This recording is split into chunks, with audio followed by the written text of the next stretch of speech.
पिता त्वमेव त्वमेव बन्धुश्च सखा त्वमेव त्वमेव विद्या द्रविणं त्वमेव त्वमेव सर्वं मम देव देव।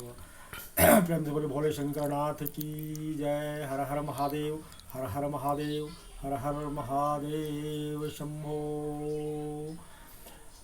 आज रामचरितमानस में लंका कांड में चर्चा है कि रावण लंका में अपने महल में शोभायमान हो रहा है और वह नाच गाना में लगा हुआ है। उनके पास जहाँ अखाड़ा, उस भवन में नित्य अखाड़ा जमता है, नाच गाना का प्रदर्शन होता है, वहाँ किया जाता है। सभी किन्नर वहाँ नाचते गाते हैं। इसको देखने के लिए रावण बड़ा ही आनंदित हो रहा है। इधर मंदोदरी उसको इसके पहले समझाती है कि हे नाथ, भगवान राम की पत्नी को आपने लाया है, उनको आप चादर लौटा दीजिए। अगर सीता मिल जाएगी तो हो सकता है आपसे युद्ध नहीं होगा और आप भी सकुशल हो जाएंगे और वे भी लौट जाएंगे। इस तरह ये महाभारत जो है तो टल जाएगा। लेकिन मंदोदरी की बात को रावण मानता नहीं, क्योंकि काल उसके सिर पर नाच रहा है। मंदोदरी कहती है कि हमारे पति के सिर पर काल नाच रहा है, काल के वश उनको अभिमान हो गया। उपजा काल वश्य अभिमाना।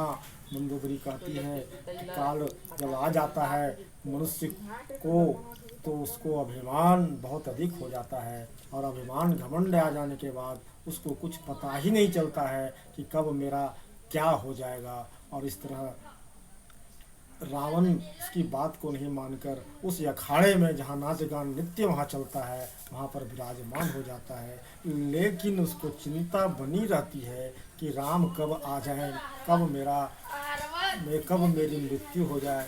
इसके बारे में वह हर समय सोच रहा है। और इधर रावण का पुत्र प्रहस्त उसको हाथ जोड़कर अपने पिता के पास, रावण के पास कह रहा है कि रावण, ये जो हनुमान जी लंका पर आए थे, इन्होंने खेल खेल में समुद्र को बांध दिया और खेल खेल में सारा अशोक वाटिका को उजाड़ दिया। आप कहते हैं कि हम बंदर भालू बहुत हैं, संख्या में इतनी अधिक हैं कि बंदर को हम खा जाएंगे। तो उस समय यह बंदर या भालू या आपका जो सेना, राक्षसी सेना है, यह सेना उस समय उस बंदर को क्यों नहीं खा पाया, यह आप जवाब दीजिए।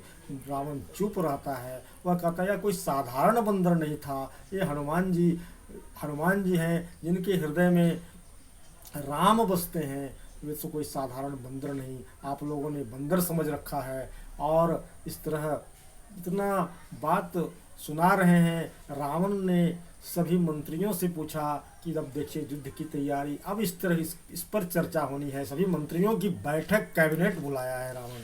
और रावण बुलाने के बाद मंत्री सभी उपदेश दे रहे हैं, इस तरह होना चाहिए, उस तरह होना चाहिए। प्रहस्त जो उनका पुत्र है वह भी बता रहा है।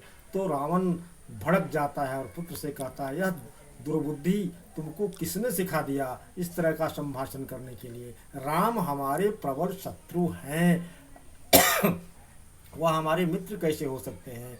इसलिए मेरा और उनका तो युद्ध होगा और युद्ध में मैं तो कोशिश करूंगा कि राम को ही मारें, लेकिन शायद ऐसा नहीं होगा। लेकिन फिर आगे हट करके मैं युद्ध करूंगा। और इस तरह के रावण किसी की बात नहीं मानता। सच कहा गया है कि अभिमान जिसको हो जाता है उसका काल नज़दीक हो जाता है। और काल नज़दीक हो जाने के बाद सारी संपत्ति, सारी दौलत, सारा जो भी उसके पास तंत्र है, उसके पास वह सारा ध्वस्त हो जाने में कुछ ही समय लगता है, कुछ ही मिनट लगता है। इसीलिए काल के बस हम लोग न हो जाएं।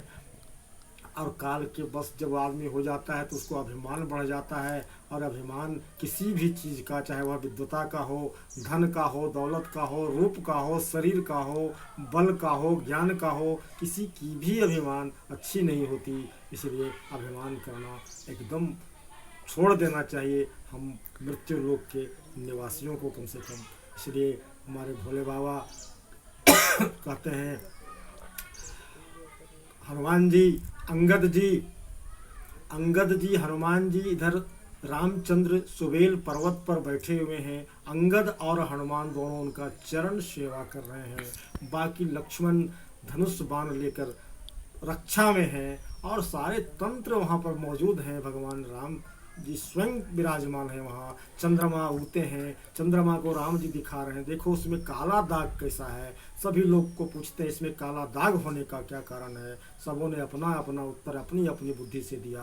फिर राम जी ने बताया कि चंद्रमा में जो वह दाग है उनका एक भाई है जो बहुत ही प्यारा है, उनका नाम विष है। वही विष को अपने हृदय में धारण किए रहते हैं, इसीलिए वह काला है। उनका चंद्रमा में काला है और वह विषाक्त रोशनी से लोगों जो जैसे तैसे रहते हैं उनको अपनी रोशनी से जलाया करते हैं। बोल दीजिए वृंदावन बिहारी लाल की जय, श्री रामचंद्र भगवान की जय।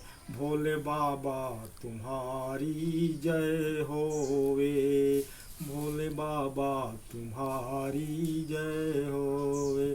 करुणा शंकर तुम्हारी जय होवे, करुणा शंकर तुम्हारी जय होवे। जटा शंकर तुम्हारी जय होवे, जटा शंकर तुम्हारी जय होवे।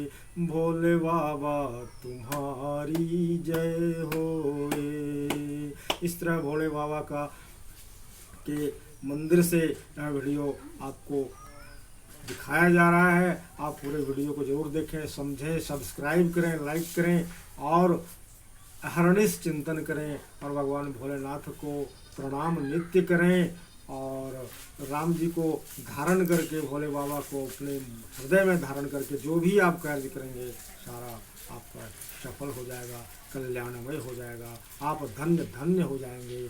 और इस तरह आप महानतम से भी महानतम इस लोक में भी और उस लोक में भी सर्वत्र आप विराजमान रहेंगे। बोल दीजिए भोले शंकरनाथ की जय। स्टॉप करो।